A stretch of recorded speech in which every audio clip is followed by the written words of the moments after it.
I thought that that is what I was supposed to do, but it doesn't come naturally to me. Sitting in these lectures, thinking, I have no idea what they're talking about. I don't understand. I can't see myself navigating this world. So I dropped out of university. I think a lot of it, Sope, if I'm honest, was a lot of my own gremlins. And I think you get to junctures in your life where you're like, actually, this isn't a dress rehearsal, is it? We're living our lives now. I just need to find the happiness and the peace of mind. Didn't figure that out until last year, what my values were. If you want to get ahead and you want to be successful, be brave. And if you don't know, if you feel like, I don't know if I can do this, at least try. If you want to get ahead, you need to expose yourself to the right people and as many people as possible, as many times as possible. Ethnic minority audiences are worth 4.5 billion. 1 in 4 people in England and Wales now identify as an ethnic minority. If we all just do a little bit, well, you know, we're going to be greater than the sum of our parts. Soul Caps campaign, Rucker Hair, the Asian Leadership Collective. There are so many campaigns now, and I'm proud of every single one of them. Women founders, Black founders, Asian founders usually impact entrepreneurs because they're fulfilling a need that was not fulfilled for themselves. How have you navigated your personal need for excellence and working with other people who have a different variation of what excellence looks like? Yeah, I think that...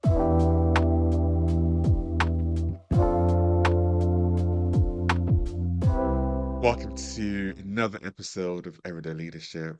And for the second time of trying, we are finally here. I have an amazing guest with me. She's the head of collaboration and acquisition at JCDecaux. She has over 20 plus years in the ad game, the advertising community, doing so many different things from a regional level to a national level, leading a multi-channel advertising marketing campaigns. I have Thanh with me. How are you doing, Thanh? I'm really good, thank you, Sophie. Thank you very much for inviting me to be with you today. It is an absolute pleasure. And it's very interesting. When I was looking at some of your background and your history, I was saying the route that you've gone down, I would actually say it's not a typical route that people tend to go down, especially those who come from a Southeast Asian community. So that's like, it's very, very different. But before leading into that, if I go way back to younger you, younger Thanh, what were you like growing up? So my parents were immigrants. They came to this country before I was born, but when my sister was 1 year old, on a boat from Vietnam over to Hong Kong.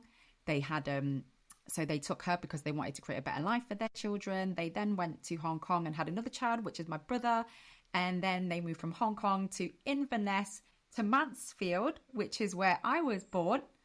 And then they moved to Nottingham and had another child, which is my younger sister. So I'm one of 4, and this is where we've ended up, in Nottingham. So obviously I didn't do any of that traveling. It was my parents and my older brother and my older sister. So I've always known the UK to be my home. I've always been able to speak the language, but I've also grown up in a household where my parents don't really speak the language, and kind of navigating that. Didn't realize necessarily how different that made my childhood in comparison to sort of my white or UK based and English counterparts. But I do remember feeling different in the sense that the food was different, you know, when I went to school. And I was kind of straddling these two worlds where I was like, didn't realize that actually fish fingers and chips and mashed potatoes weren't necessarily as good as the food that my mum and dad were making, bearing in mind that both my parents are chefs. And I was eating excellent Vietnamese, do you know what I mean? And like Chinese food, because my dad's originally from Hong Kong, even though he grew up in Vietnam. And he was born and raised there, which I think there is a big Chinese community in the 60s and 70s. But because of post-war, they moved because they were considered outsiders in a country where, you know, there was a civil war going on. So that's why my parents, like, and a lot of other people, kind of fled from Vietnam to different countries and landed where they landed. So growing up, I never really realized that I was probably quite poor. We were refugees. My parents were living on benefits, But what I did know is that they worked really hard.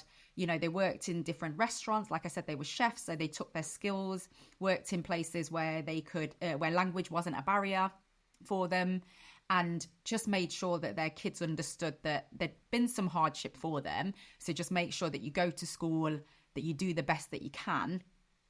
And, you know, that's what would make them proud. And to also not be a nuisance, because ultimately they were working all the time, right? So that instilled a work ethic into me and my brothers and sisters. And I'm really happy to say that, you know, all of us have had, you know, got good jobs, you know, we are thriving, we have our own children, we have, you know, we're in relationships and we're married. And I think that we've done our parents proud.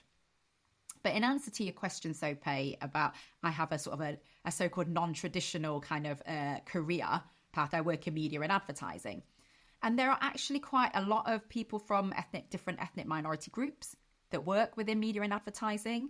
And there is actually a group called MIFA, called Media for All, which is run by a gentleman called Naren Patel.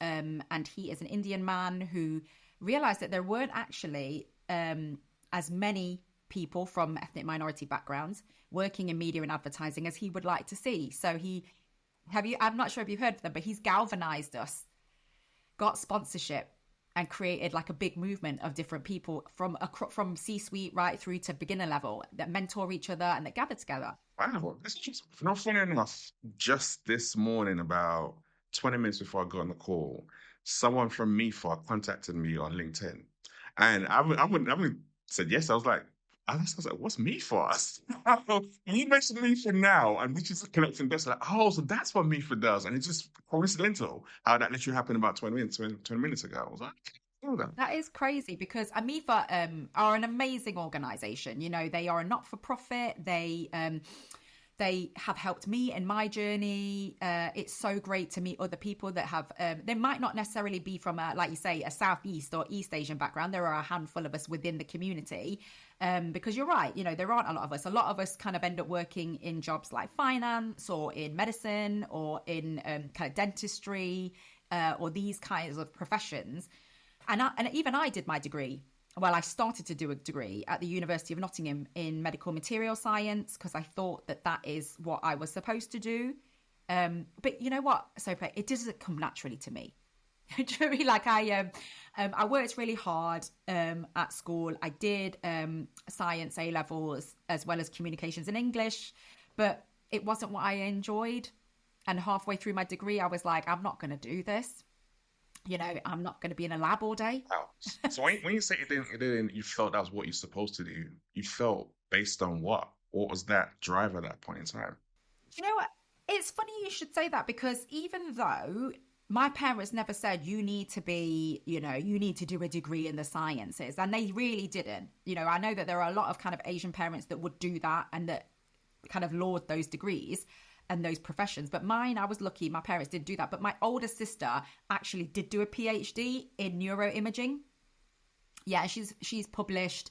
She's worked at various different research institutes, you know, and so, and I always really looked up to her, and she really kind of helped me navigate being an East Asian woman growing up in the UK. And she was kind of like my role model. And she was like, oh, you should do biochemistry, you should do this, you should do that. And I kind of thought that was the path that I should have taken. Because ultimately my parents were really busy. They were working all the hours in restaurants and in takeaways. And my sister was the one that raised me. You know, she's the one that could speak English. She came before me. She's about 5 or 6 years older than me. So, and I just wanted to do whatever she did and be like her. And I think as I started to get older, and I was like 18, 19 years old and 20, I was like, I don't want to do this as a career. I'm sitting in these lessons, these lectures, thinking, I have no idea what they're talking about. I don't understand. I can't see myself navigating this world. So I dropped out of university, started to get a job doing telesales, and then I decided to buy a house because I was making money. And I thought, you know what, why don't I buy a flat? This was when it was like you could get 5% mortgages, and flats were only 100 grand, starter flats in Nottingham, which is like kind of unheard of now. But that kind of gave me sort of certain material trappings as well. And because obviously I had a mortgage to pay, I knew that I couldn't go back to university full time, but I was working. So I found a business degree that I could do in the evenings with an associate college. And I did my degree in 4 years at night, every Monday and Wednesday between 6 and 9, as well as working full time and doing my degree at the same time as well, so that I could pay the mortgage. How did you, one, taking that leap and leaving university and going to start to work for yourself, was that received well when you made that choice and that decision, or was that something you like, you know what, regardless of whatever people might say or think, I'm just going to go ahead and do this? Because that sounds very much very, very courageous, especially if you're looking up at a sister who's living a complete different lifestyle, and you've gone down a brand new path to what everyone else has done so far. What was that decision like for you? Do you know what? It was really stressful, but I was really unhappy. I was really unhappy doing that degree, and I knew that I was going to get into debt doing it as well with the university loans and living, and I knew that I needed to make ends meet. And I think what I also knew, and what is less brave, is that my parents, although, you know, I knew that they wanted me to go to university and work really hard and get a really well-paid job and to be financially secure, the prerequisite for them was just to go to university. They didn't say you needed to do a degree in this. I put that on myself. So I knew that if I did it, as long as I did a degree, it would be fine. Yeah, they'll be happy. So it's like, so why don't I just do a degree that I know that I'm going to be able to ace? You know, and that actually I could understand. And believe me, like, a business degree at night is not an easy thing to do, but I understood it. I was already working at this point, so I understand the concept, you know, of like operations management, of human resource leadership, of finance and budgeting. So it was less foreign, you know. It felt like it was a lot more hands-on. So although it was scary, I think it was the idea that I wouldn't be able to pay my mortgage was scarier. That's the motivator. Yeah, that was scarier. So that was the motivator. And, you know, I was with my now husband at the time as well, and he was super supportive. And my older sister was really supportive. So I had her approval, and she was kind of like the approval that I needed. So I was still doing my degree. She was like, look, you know, that makes sense. Sensible, you can still pay your mortgage, you're earning good money now for your age, and you're managing to find that balance. It's not going to be an easy journey, but you're doing it and you're thriving, so this is the right decision for you. I think a lot of it, Sope, if I'm honest, was a lot of my own gremlins. And I think you get to junctures in your life where you're like, actually, this isn't a dress rehearsal, is it? We're living our lives now. So I just need to find the happiness and the peace of mind. And so I thought, you know what, as long as I do a degree, my sister says it's cool, I've got a really supportive husband, and my job, I'm thriving, so it's fine. So yeah, it was scary, and it was a bit like, this was not what my so-called life plan was, and I'm quite an organized person. It felt like I knew in my heart that it was the right thing to do, which made it easier. I love that. I think there's so many times that we all, and I say this to my clients all the time, we all have that inner voice inside of us that tells us, like, this is what you should do, or this is what you should step into. But a lot of times we dull those voices down because we're scared to be like, it looks different, it feels different. No one has ever done this like this. Like, there's so many what ifs, buts, and maybes that we then stay in that space rather than stepping forward. And for you to be like, you know, I knew what was inside of me, and that willingness to be able to pursue that, and you had some encouragement around you with your husband and your sister, that always makes such a massive difference, to be able to live a fulfilled and thriving life rather than just existing and do something that I don't really want to do this. Yeah, and you know what? I think that as I've gotten older and as I've connected with organizations like MIFA, like how our paths have crossed with the Black Talent Awards, and with listening to founders of color and ethnically owned business owners, you know, like diverse founders, as it were, for want of a better phrase, a lot of these people that I meet in these networks are living their values. You know, they're being really vulnerable with each other because they feel safe in different networks. They're celebrating each other. They're being honest. And the more I've kind of interacted with people from backgrounds like myself, or where we have kind of a shared experience, it might not look exactly the same, but we've been othered in some way, or we've had adversity, or we've been judged based on, you know, assumptions have been made about us based on not knowing or not understanding where we've come from, that kind of creates a community. And that vulnerability that I've seen, that like succeeding in the face of adversity or challenges that the so-called majority don't have, is our superpower and makes us resilient, makes us vulnerable, makes us honest. And when you can tap into that kind of values, the values that you have, and be true to those values, it just makes everything a little bit easier because you're being your authentic self. And I know that phrase is super like overused and can be a bit cliche and cringy. But for me, when I'm going against my values, I can feel it. You know, it's uncomfortable. Oh, yeah, it's uncomfortable. It's horrible. So I think it's much better to try and live my life by, you know, my values every day, especially when it comes to decision making about my career or the important things. How do you then, someone's there listening to you like, that sounds amazing, but I am struggling to know my values, to really understand what my core values are, because there's so much stuff around me. Like, how did you get to the point where you're like, I know what's important to me, I know what my foundational values are? You know what, I am 41 years old, Sope, and I didn't figure that out until last year, what my values were, as in to name them. You know, I think we all kind of like innately know in our, you know, when we talk about our gut instinct and something wasn't right or something made you feel uncomfortable or something felt so good that you really lent into it. These are the things that like kind of align or not align with your values. And MIFA has been amazing because last year I made the decision to not be a mentor in MIFA, but to ask for help and to have a mentee, to be a mentee, sorry. Because I had been mentoring a few different people and organizations, and I thought I need to fill my own cup. So I asked MIFA if this year I could be a mentee instead of a mentor. And being in a senior level position, I knew that maybe that was going to be a challenge for them, but it wasn't. They connected me with a wonderful woman from a co-founder of Coaches of Color. And she has her own business where there are coaches from different ethnic minority backgrounds that offer executive and leadership coaching to organizations and people who want it and want the perspective of somebody from a different background. So because I was lucky enough to have the co-founder, she did a session with me about isolating what your values are and understanding what they are. And so we went through an exercise, and it forced you to think about things differently, to choose behaviors and situations that really resonated with you and which didn't resonate with you.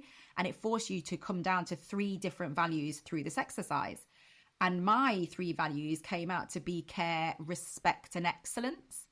And when I isolated those and can voice them and identified them, it made me realize that it's really obvious actually that those 3 would be my values. You know, I strive for excellence in everything that I do, and for my team. And whenever I do anything, I am guilty of wanting to do everything to the nth degree and to make it perfect, everything is a reflection of me. And care, for me, the care value, when somebody is careless with me, I really feel that.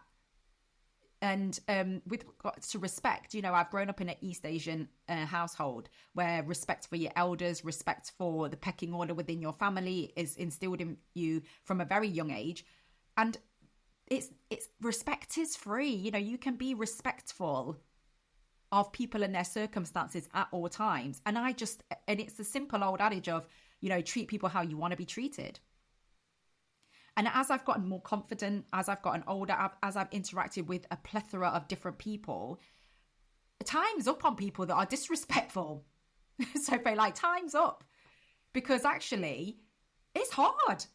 Like I said, it's not a dress rehearsal. We're all just trying to get through the day and enrich our lives as best as possible. So the least we can do is be a bit kind to each other and a bit respectful, because everybody is going through their own thing. So once I isolated those values, I can say it out loud now, you know, when something is going against them or something is really leaning into them or really aligning with them. So I would recommend that to anybody. I'm sure there are exercises online. I went through the process with an executive coach, and it's been revolutionary. And people that I speak to now that can isolate their values, they say that they lead with it. And I think I do. And I signal them all the time. I talk about them all the time.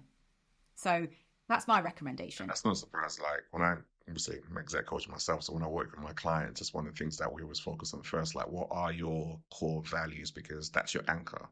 And once you know what they are, it makes so much sense around what you're going to do, what you're not going to do, what you're going to tolerate, you're not going to tolerate. There's kind of people you want to be around, kind of people you don't want to be around. And part of the things that always come out this exercise, and I always ask this question, and I think you kind of went there a little bit, is now you know them, now you can name them. If you then to think back over your journey to get to where you've got to right now, because that first role that you had, you were there for what, 10 years at Global, which is what one of the UK's largest like commercial radio groups. So you going into your career into a massive organization can't have been easy, let alone all the different spaces and places. Again, all big organizations you walked in all the way throughout. And I'm sure throughout that journey, you'll have had those values pushed against, stamped on, whatever name you want to put that description and put that all the way throughout. How have you managed to be able to navigate?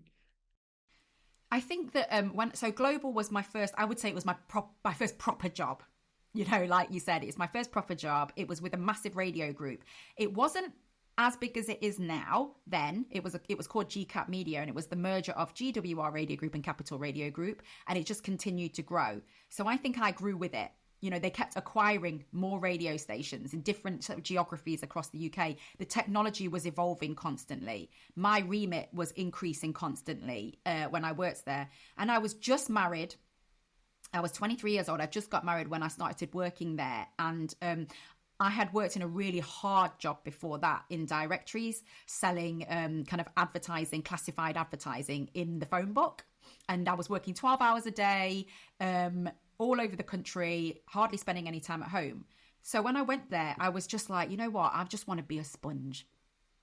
I'm so tired, having worked for 8 months at the phone book, that I just want somebody to tell me what to do, and I will just do it. You know, like I was really tired.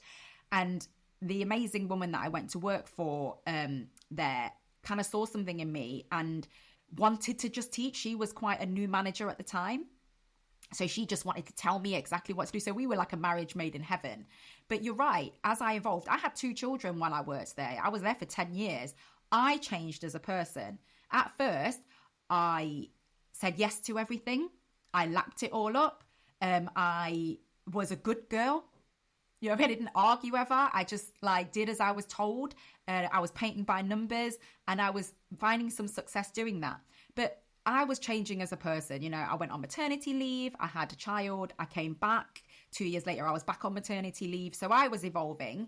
And you're right. Sometimes I wasn't being respected, you know, the way, like everybody who works anywhere. Sometimes, like you say, you get stamped on a bit. Things happen that go against your values.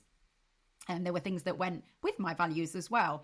But I think that the thing that I would say that, and my advice to any mentees that I have or anybody navigating any situation at work is, if you want to get ahead and you want to be successful, I think bravery, and, you know, I think this is kind of a part of the excellence value that I have as well, is be brave. And if you don't know, or if you feel like, I don't know if I can do this, at least try. When opportunities are given to you, put your hand up for them. Put your hand up for things if you're interested in doing it. Or even if you're scared, you need to be brave, and you need to think, do you know what? If somebody's asked me to do this, it's because they think that I can do this. So if they believe I can do it, then maybe I should believe that I can do it. Put yourself out there, have a go. And I think that's what's helped me. Like presenting, public speaking is so scary and so hard. Do you know what I mean? For so many people. And people say to me, do you get nervous speaking in public? Every single time. Every single time I get scared and nervous. Even being on this podcast with you today, I was nervous beforehand. But you've got to go for it. And, you know, you kind of get in the zone with something, don't you? And if there's a project, if there's public speaking, if there's opportunities, you need to just be brave and throw yourself into it and give your whole self to that project or that opportunity, because that's what's going to make people take notice of you. And that's what's going to give you the opportunities. And, I work in advertising, and advertising is not a dark art, right? You just need to reach as many people as possible, as many times as possible. That's the formula. Right. And there's different ways to do it. You can do it on TV, you can do it on radio, you can do it on out of home, which is where I work and obviously think is the best. You can do it on digital. Right. So it's like, you've got to reach as many of your target audience as possible, as many times as possible. And it's the same concept when it comes to leadership, right? If you want to get ahead, you need to expose yourself to the right people and as many people as possible, as many times as possible. And what you're selling and what you're saying and what you are about will resonate with the people and the organizations whose values align with you, because I think I emanate those values quite a lot now, because I'm just trying to be real. No more different hats. Do you know what I mean? Like, oh, this is my work hat, this is my home hat, this is my life. Yeah, there's no need for all those hats.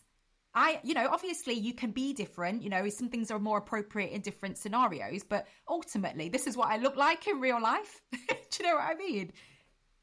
I think that the thing about what you just said though, that wearing multiple hats, I don't know whether it's the environment, whether it's culture, whether it's programming or school or wherever it is, but especially like very much similar age to you, growing up, that's what was seen as the thing, that you need to have your work self, then you need to have your home self, then sometimes you might not have a friendship self. Like, you have so many different elements, but then every single time you've seen someone really succeed has been when they've been that one person. And I always say that whole fallacy around, like, it's not about bringing your whole self to work, it's about knowing your true 100% self. And therefore, different elements will pull out in different spaces and places. And that's the key. And to that point you made around stop wearing multiple hats, exactly the same thing around that. It's like, no, I'm just you. I'm just Tan. And that is such a superpower, to be able to be integrated rather than just in different spaces, doing different personalities. It's tiring. It's draining. Oh my goodness, it is so tiring. When you've put on a hat or a mask or what have you, and you've had to be in that mask or in that hat all day, it's like, it is so draining that, like, but I think I have been lucky as well, because the company that I work for now, JCDecaux, I'm lucky enough to have a leader and colleagues who fully support who I am as well.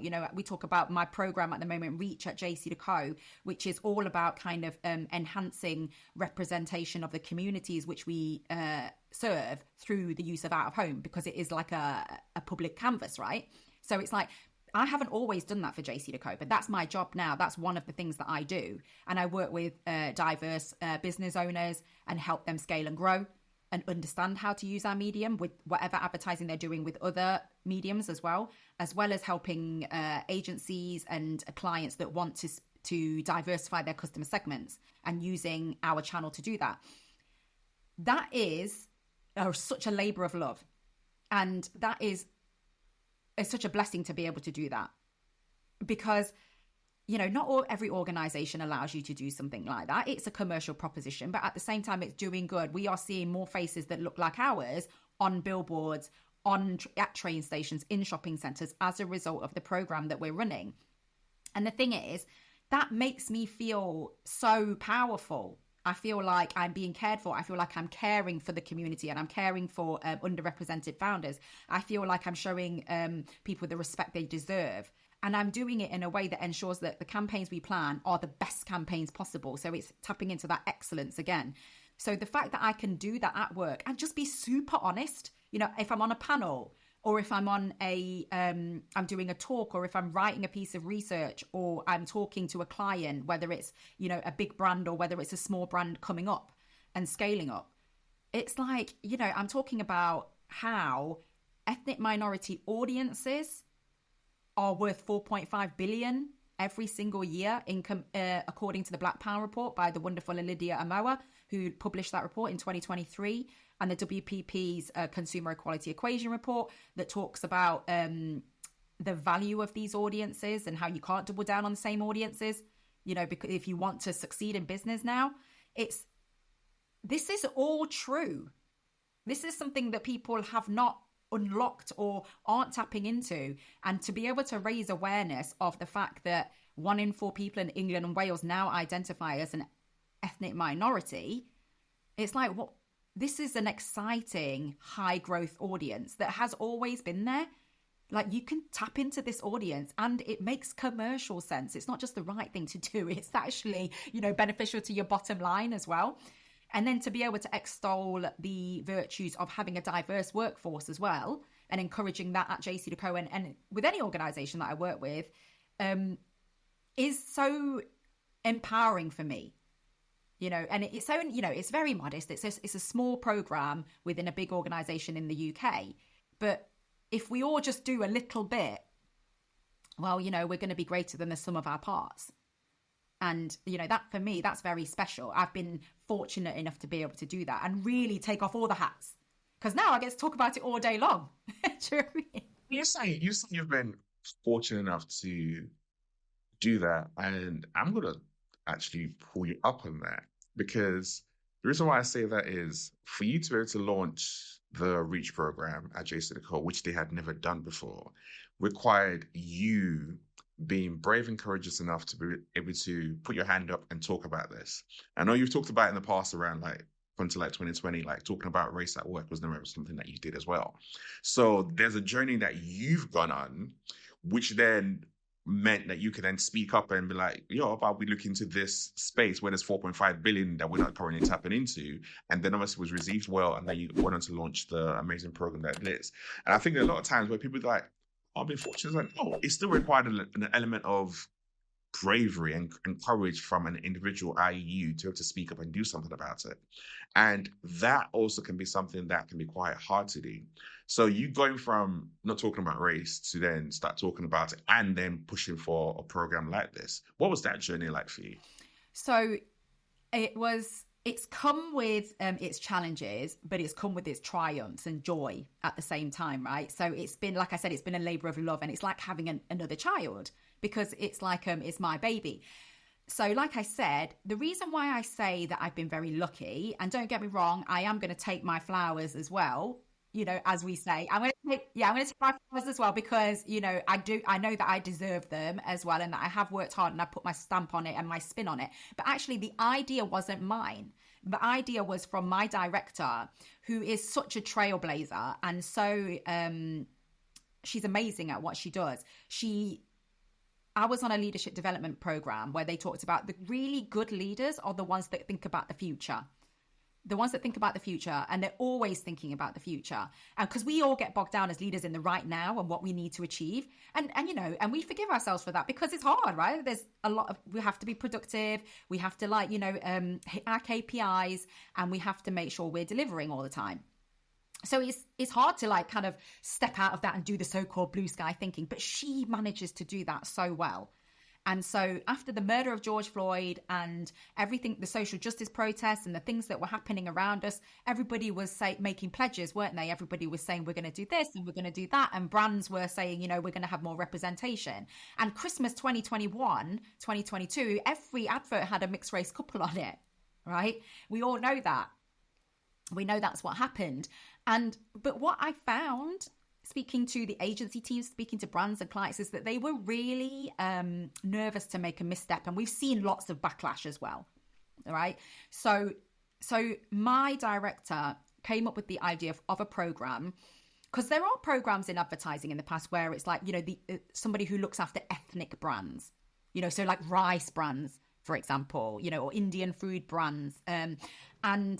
But she was like, I don't want it to be just somebody looking after ethnic brands. I want it to be a program where we work with ethnically owned businesses who might want to reach a niche audience or a specific audience.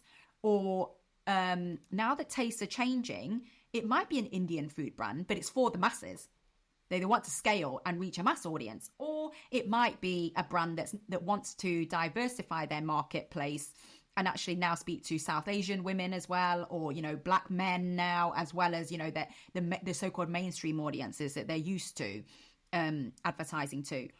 And she said, when she was telling me about this idea, I said, if you're going to run a program like this, or you're thinking about developing this, I want to be the person that runs this program, because that is right up my street.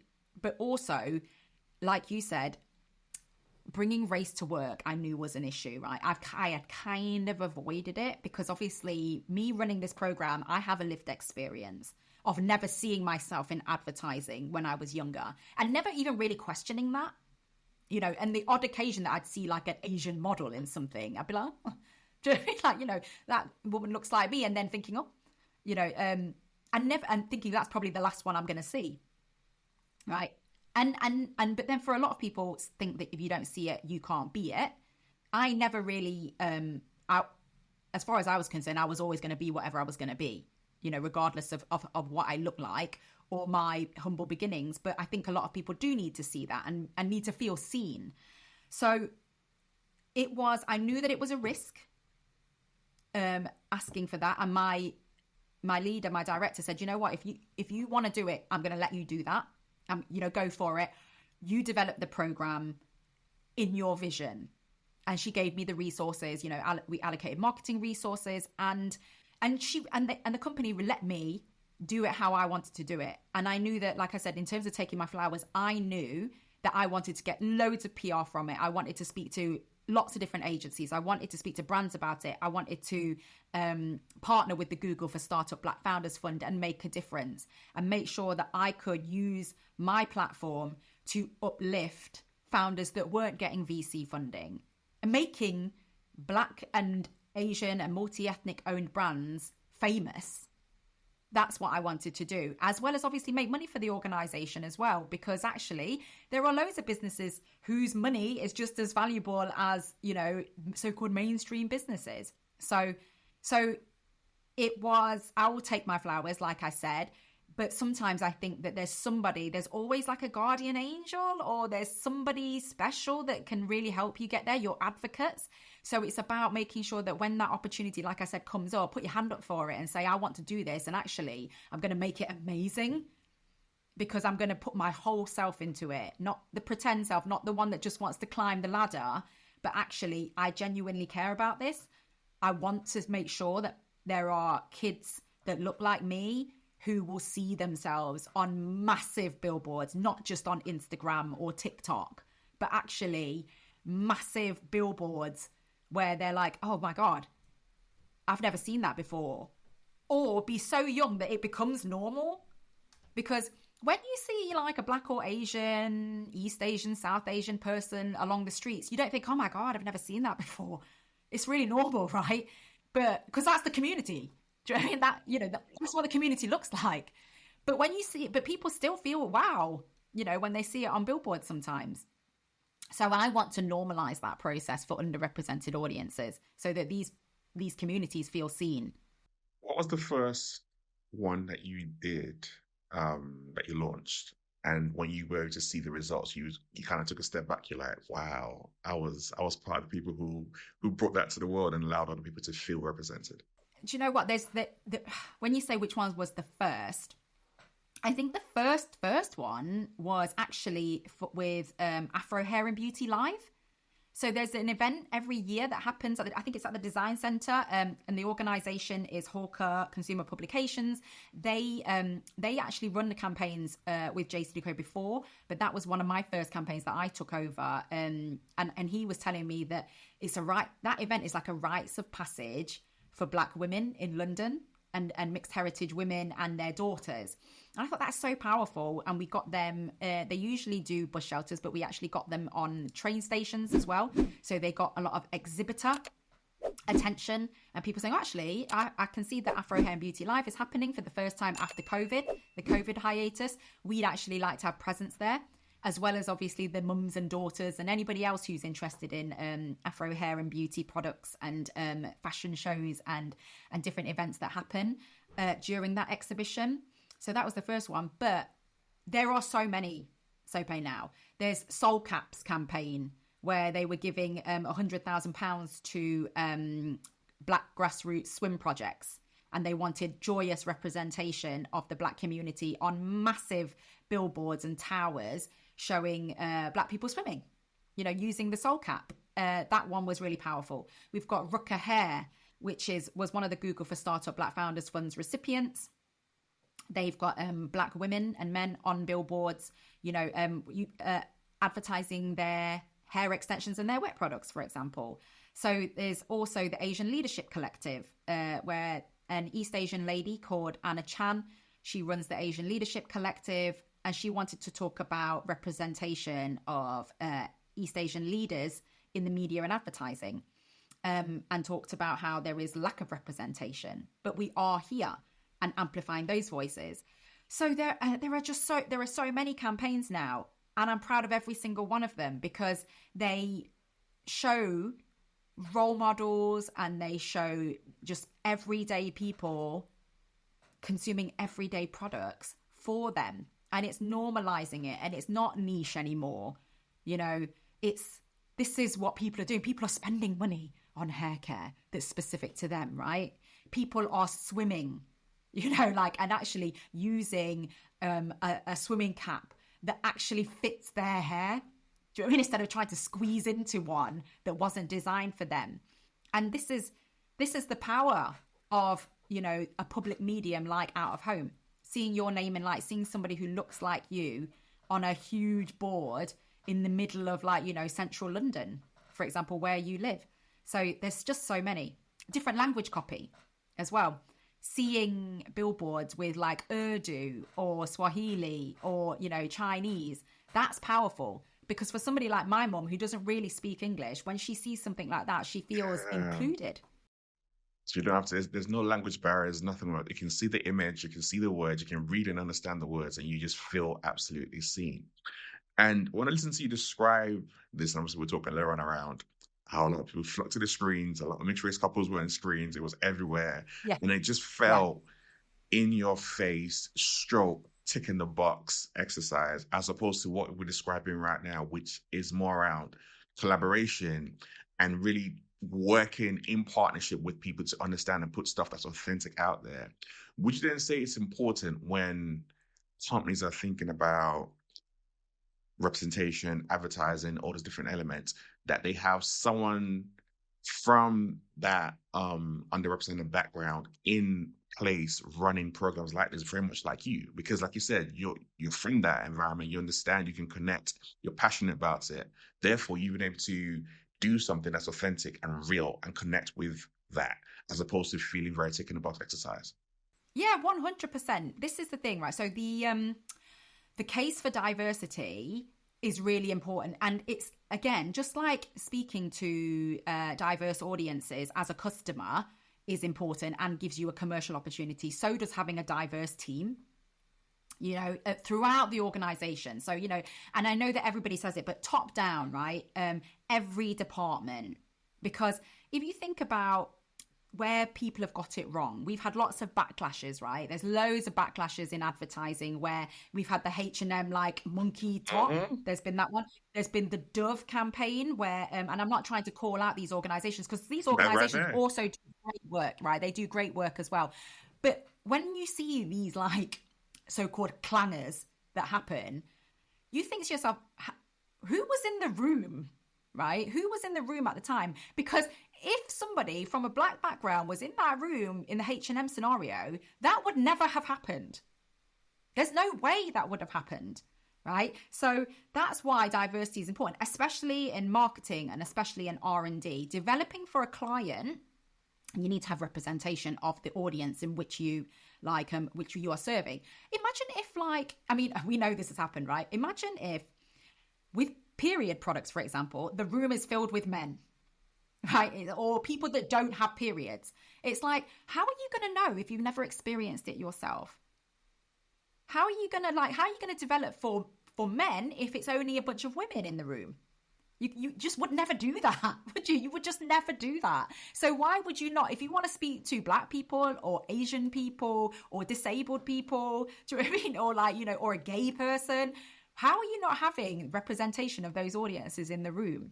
Right? Because diversity creates stress testing.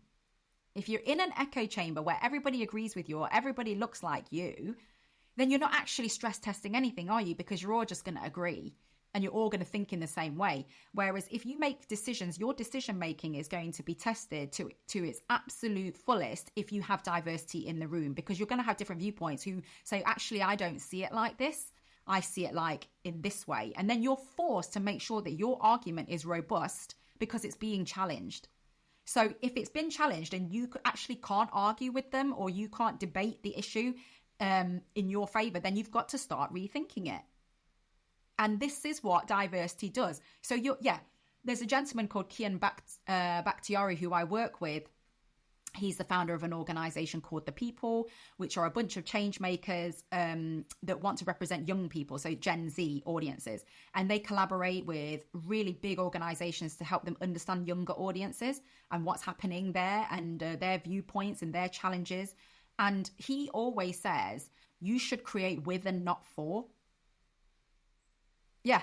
So, and like, I'm always telling him that I steal that from him, that I always credit him. Because like that is true. Like I said, it sounds absolutely ridiculous, doesn't it, to like create period products with just men in the room. When the Apple Watch first came out, it had nothing to do with women's period cycles, because it was designed by men. And then it got called out, and then obviously it now started to change a lot more. But it's exactly that same reason. It was not on front of mind because men don't have periods, so they didn't design it. Oh, it's an amazing product, but it excludes women. But everything else is about your health. But that's a major part of women's health. So it was just right there in front of your face. So that's the point you're making. Massive opportunity that could get missed. And now you can capitalize on it. Before things like, period tracking, cycle tracking on phones and on watches.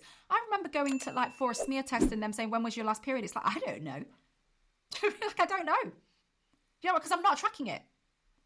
Whereas my phone and my Apple Watch now kind of encourages me to track it. So I'm understanding my gynecological health better, so that if there's a deviation from it now, I'll be able to identify that much more quickly. That's progress, right? Because that's inclusion, that's consideration. And that's going to revolutionize, healthcare for women all over the world. So these are the opportunities that the entrepreneur can tap into, but also having a lived experience. Women founders, Black founders, Asian founders are usually impact entrepreneurs because they're fulfilling a need that was not fulfilled for themselves. That's my experience working with different types of scale ups and startups, is that actually these are people that could see a gap in the market because it wasn't being fulfilled for them when they were growing up or when they were coming up. So they're making a difference. I love this. I love where this is going, actually. And there's something that you mentioned earlier around excellence is important to you. Yeah. And in everything you do, you always strive for excellence. Now, there are times when very much I can resonate. There are people like us, if we strive for excellence in all that we do, we can do one of two things. We can drive people around us crazy because it's like, oh, this isn't right, this isn't right, this isn't right. But actually, when we take a step back and we look at it, it's like, no, actually, it is good enough.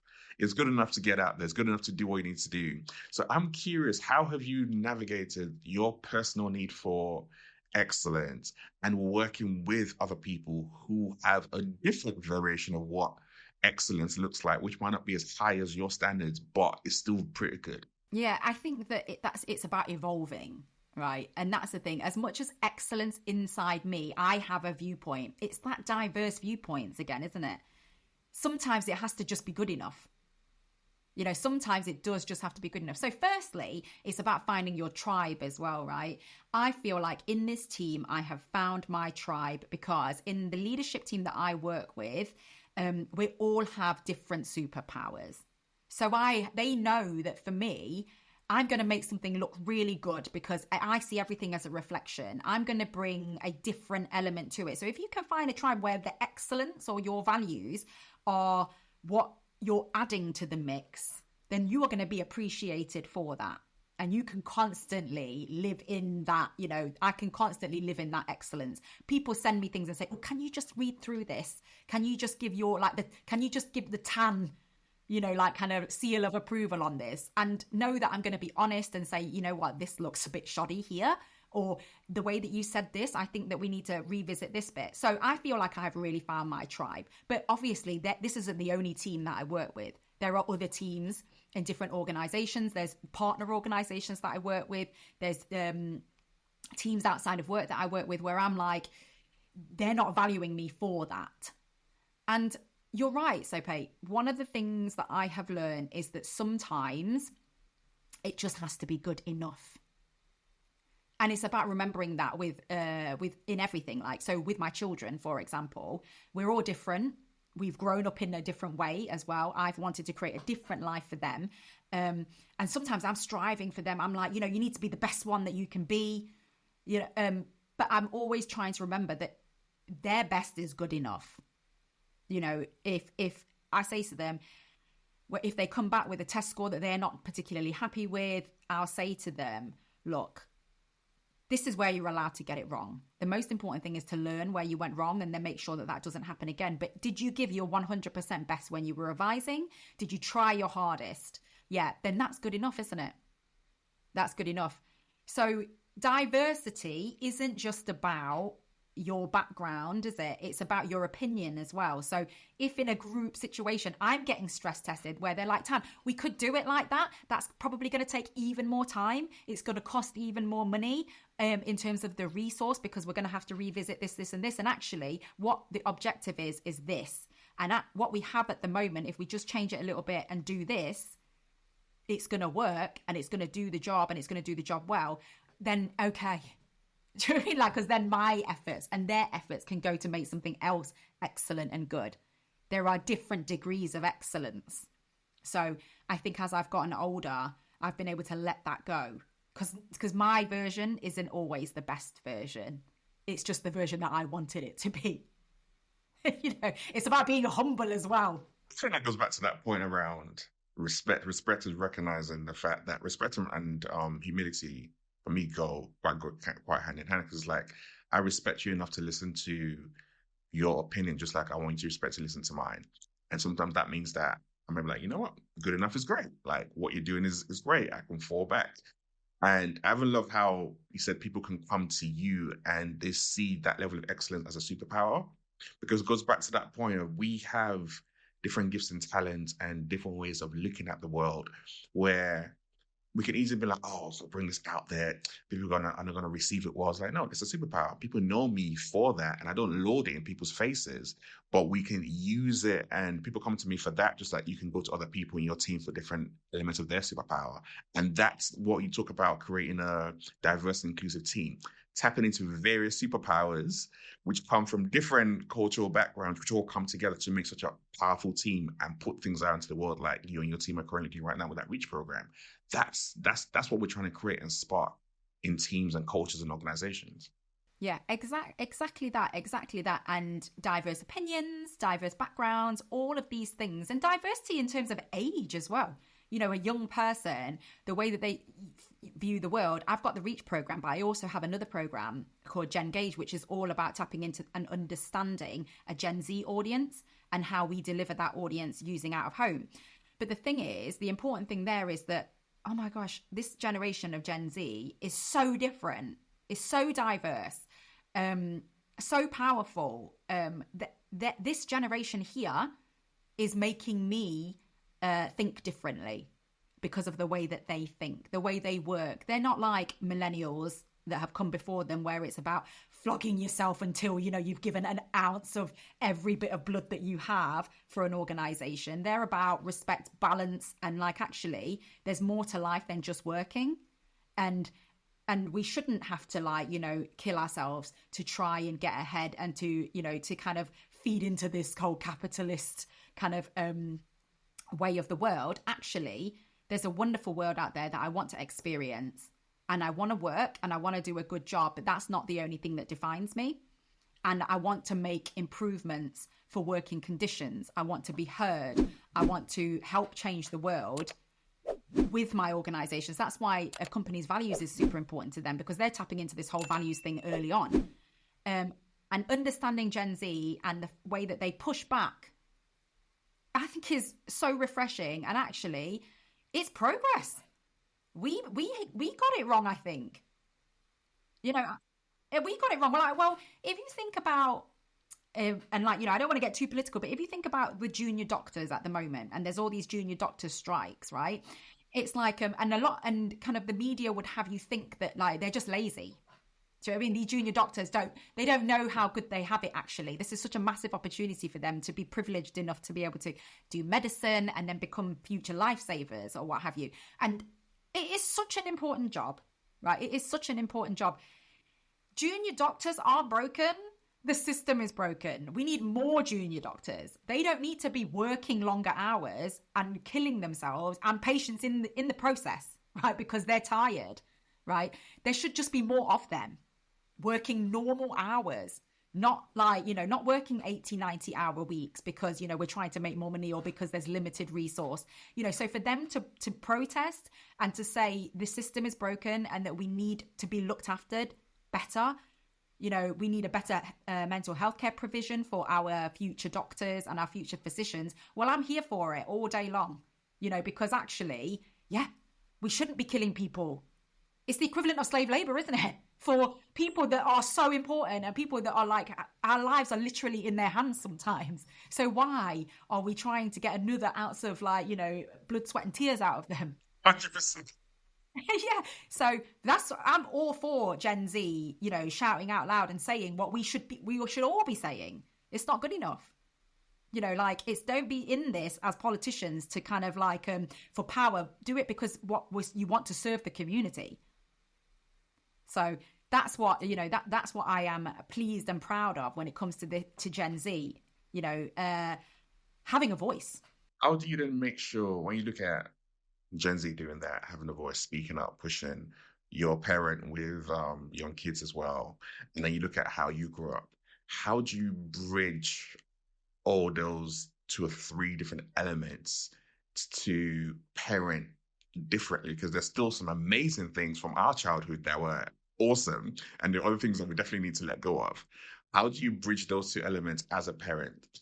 Oh gosh, don't get me wrong, I'm super strict.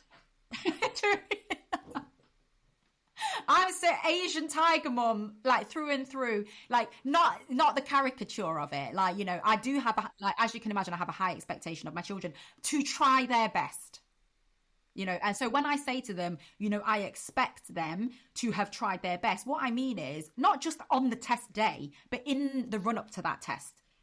You know what I mean? Obviously, you can see there's a piano behind me, right? So I'm reinforcing all sorts of stereotypes here, right? So my children both play piano. My daughter is at Birmingham Conservatoire, Junior Conservatoire, and she has done her grade 7 and she's only 15 and she will be doing her grade 8 by the end of this year, hopefully. And my son, who's 13, is on his grade 5. So don't get it wrong. I have a high expectation of my children. I'm very strict with them. I don't hit them. Even though I was smacked when I was younger, I believe that there are better ways. It's about progress, right? Just because something happened to you doesn't mean you need to perpetuate, you to break the cycle. I'm trying to think about the things that limit me. I don't know about you, Sopo, but I used to have, and I still have, a scarcity mindset where, and I think a lot of immigrant children have it, right? Where we think that the money is going to run out, when really the scarcity mindset should be around time, not around money, because I will make the money again, but I won't get the time back. So what do I want to do with this time now? And I can sit here on a podcast with you and talk about all these so-called things that are, ideal situations. I battle with it all the time. I'm constantly oh, no, we can't do that because it's too expensive, or no, let's not go on to this. Let's not do that holiday. But if you think about the world around us now, people getting killed, in wars, people bombing left, right and center, actually have the cake, go on the holiday. Do you know what I mean? Enjoy yourself. Yeah, live your life now, because you don't know what's going to happen tomorrow. COVID showed us that as well, right? So in terms of the kids, I'm very lucky, or I chose well with my husband as well, because we are constantly checking ourselves and thinking to ourselves, what do we need? What do we hate about our upbringing, and what did we love about it? And for the first time earlier this year, we did a performance development plan for the family. So as a couple, So you know how we do performance, like appraisals, for want of a better word, an appraisal at work, and I do a performance development reviews with my team. And one of my team members said to me, "Why don't you do a personal development plan for you and your husband? Because actually, if you think about it, because the amount of care and attention you put into me, you should do that for your relationship as well." And so we did. And then my husband said, "We should do this with the kids as well." So we all put together, what do we want to achieve by the end of this year? And it's not just about academic achievement. It's things like, we want to have gone on 2 holidays abroad, for example. You know, what do you want mummy and daddy to do more or less of? Those sorts of things. You know, how many like date nights do we want a week? How many, you know, what do we what kind of clubs do you want to join? What kind of extracurricular activities do you want to do? And make ourselves accountable to that by committing it to paper. So that, and you know, doing that exercise, like the values, saying it out loud, what that has done, Sope, is it has held us accountable. Like my son, like when I've like lost it with the kids, like my son will say, "I thought we were being nicer to each other. I thought we were going to speak a bit better to each other." And it's like, oh, I said that. And he's right. You know, he's right. He's like pulling me up on it. So it's about, it might seem quite clinical. And, you know, like any objectives and goals, it can be fluid and you can change them if they're not working for you anymore and they're not serving you anymore. But it has been good in the sense that, like, you know, for my son, who is the youngest one in our family, who probably doesn't always feel like he has a voice, to say, "I thought we were going to do this. You said that we were going to do this."